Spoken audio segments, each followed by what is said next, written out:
السلام عليكم ورحمة الله وبركاته. أصحابتك وحرين جنال كمركز السود وهذا أدي هذا ومهتسنتهين ما أنت وتلاذو شن يلباتنك بيش الله بعد فبراير سنة كلبادو كون يشن يلباتنك muuqaalkan waxaan rabaa inaan ku la wadaago arinta green cardka oo maalmahan cabasho fara badan ay ka soo baxaysay ma lagu safri karaa ma lagu soo laaban karaa laakiin arin kale oo halis sabo airport marka uu qofku ka soo dago laga yaabo inay ku qabsato ayaan rabaa inaan muuqaalkan aan idinku la wadaago iyo sidoo kalena dacwadii magaalada Minneapolis uga socotay haweeneydii madaxda ka ahayd ururka Freedom of Future iyo Amy Baki waliba Salim Saciid oo maqaayada Safari milkiilayaasheeda kamid ahaa oo toddobaadkii saddexaad gashay shalay wiil Soomaali ah oo isaguna horey dambigiisa u qortay oo shalay marqaati fur ahaan loo soo istaajiyay isaguna muxuu sheegay waan idin la wadaagayaa balse marka hore soo dhawaada umrada green cardka maalmahan qayladaan fara badan ayaa ka soo yeereysay green cardka ma lagu safri karaa ma lagu soo laaban karaa horta green cardka qofku haddii uu 2 sano haysto iyo haddii 10 sano uu haysto waa uu ku safri karaa waana ku soo laaban karaa ama travel document ha ku safro ama passport ha ku safro laakiin arrimo waxaa jira haddii ay systemka kuugu jiraan ay adag tahay in lagu ogolaado inaad wadanka dib ugu soo laaban waxa la sidoo kale kamid ah 10 sano ayaad haysataa oo green card ama 2 sano ayaad haysataa laakiin removal proceeding wax la yiraahdo ayaa kuugu jira oo ah in wadanka laga saari karo arintaas maxaa keeni kara qof 10 sano green card haysto kale waxyaabaha removal deportation proceeding u keeni kara waxaa kamid ah in qofkaasi dambi oo galay qofkii green card asoo leh ayuu dambi galay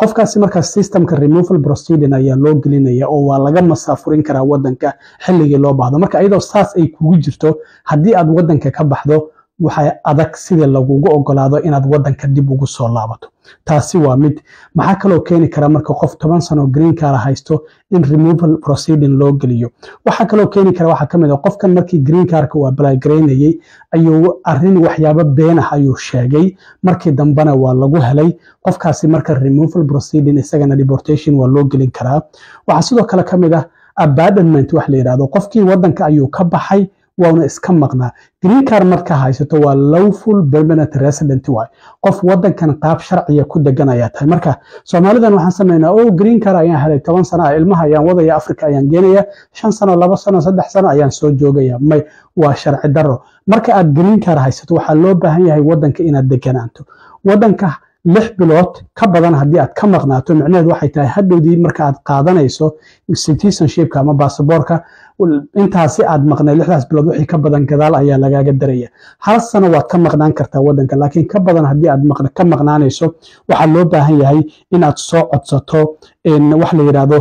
re-entry permit in ogolaasho inta aadan wadanka ka bixin haddii aad og tahay in hal sano ka badan wadanka aad ka maqnaanayso inta aadan bixin waa inaad codsataa re-entry permit wax la yiraahdo inaad wadanka aad ku soo laaban karto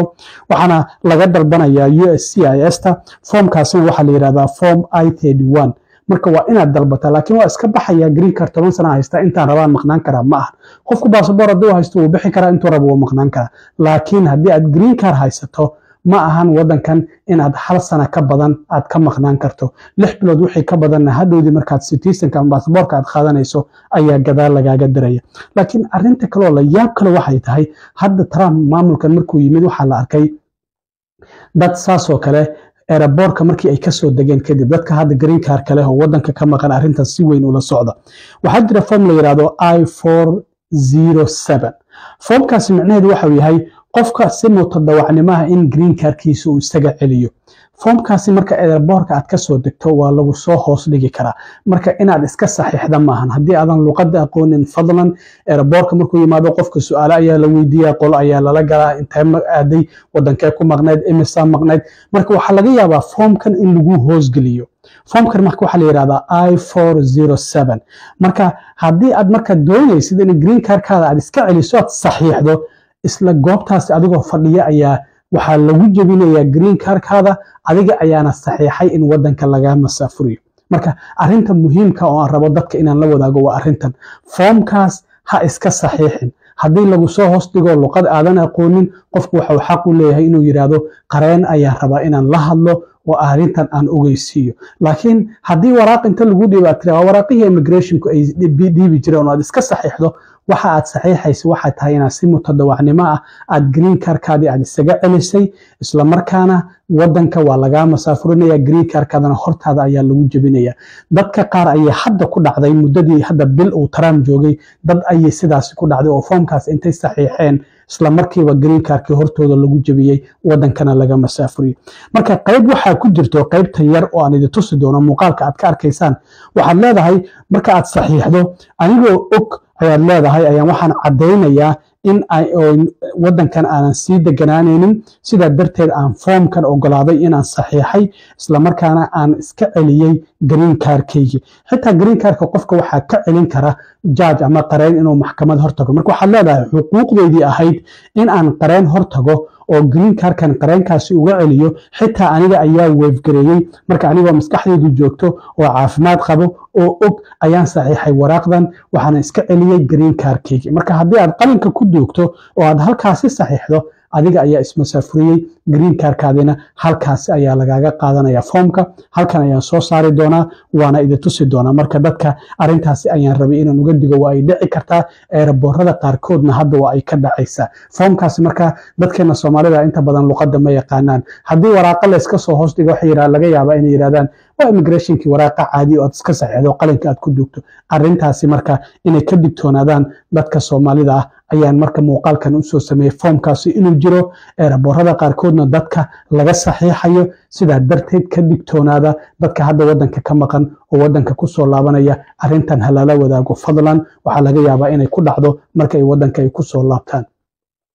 arintaasi haddii halkaasi aan ka gudbo dhinaca kiiskii magaalada Minneapolis ka socday haweeneydii madaxda ka ahayd ururkii Feeding Our Future Amy Back iyo Salim Saciid oo isaguna milkiilayaasha maqaayada Safari kamid ahaa toddobaadkii saddexaad ayay gashay shalay waxa marqaati ahaan loo soo istaajiyay Cabdiqaadir Cawaale oo isagu sheegay in sanadkii 2020 uu ku biiray arintan cunto bixinta laakiin waxa uu yiri maalmo kooban markii aan waday arintan waa igu cuslaatay ilaa 3 maqaayadood ayuu lahaa waxa uu yiri arin culays badan ayay igu noqotay waxaana isku dayay inaan gabi ahaanba iska joojiyo laakiin waxa la yiri wadooyin kale ayaa jira oo aad sameyn karto laakiin waxa uu qof ka tirsan shaqaalaha uu wuxuu yiri in Feeding Our Future uu ii sheegay waxa aad iska beerdareynaysaa fursad lacag badan aad ku sameyn lahayd ayaad wuxuu yiri iska qasaarinaysa ayuu ugu yiri sida darteed waxa Cabdiqaadir Cawaale dambigiisa markii uu qirtay sanadkii 2023 uu sheegay inuu ka been sheegay in cunto gaaraysa 3.6 milyan uu siinayay caruur waxaana asaga la siiyay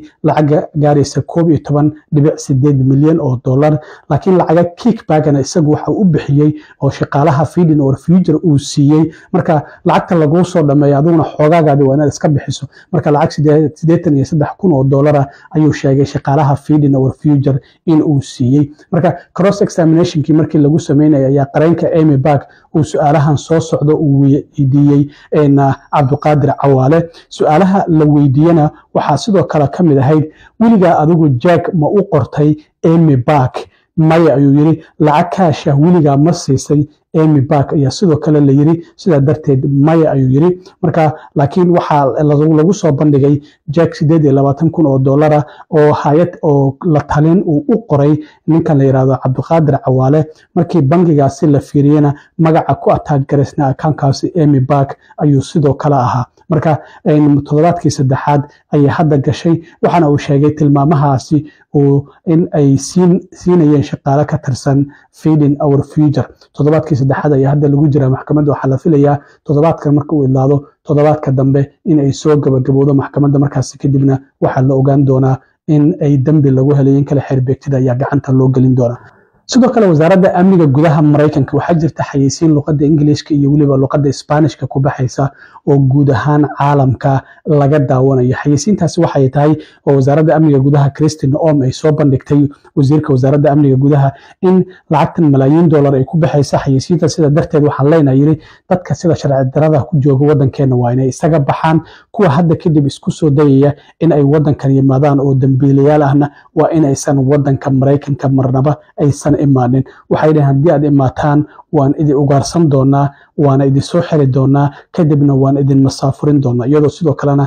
hadda hogaankii ay sidoo kalena isbedel lagu sameeyey oo Trump uu yiri majir maxay tahay dad fara badan lama soo qabanayo dad fara badanna lama masaafurinayo sida darteed isbedel ayaa hogaankii ICE lagu sameeyey ninkii sida ku meel gaarka u hayay waa laga qaaday nin kale ayaa loo dhiibay marka bal xayisiintan oo wasaaradda amniga gudaha luqadaha Isbaanishka iyo Ingiriiska ayna guud ahaan caalamka looga daawanayo oo dadka doonaya Mareykanka inay sharci darro ku soo galaan iyo kuwa hadda joogaba la leeyahay si mutadawacnimo uga baxa haddii kale waan in masaafurinayna xayisiintan bal wax yar ila daawada. I'm Kristi Noem, the United States Secretary of Homeland Security. Thank you, President Donald J. Trump, for securing our border and putting America first. Let me deliver a message from President Trump to the world. If you are considering entering America illegally, don't even think about it. Let me be clear. If you come to our country and you break our laws, we will hunt you down. Criminals are not welcome in the United States. For too long, weak leadership has left our borders wide open, flooding our communities with drugs, human trafficking, and violent criminals. Well, those days are over. Under President Trump, we are defending American families and restoring their safety. If you try to enter illegally, you will be caught. You will be removed, and you will never return. Follow the law, and you'll find opportunity. If you break it, you'll find consequences. Strong borders mean a stronger America. President Trump is making America safe again. aad iyo aad u mahadsantiin asxaabta intaan mar kale kulmi doono waa saaxiibkiina cilmi waaro idin la sida iyo nabadgelyo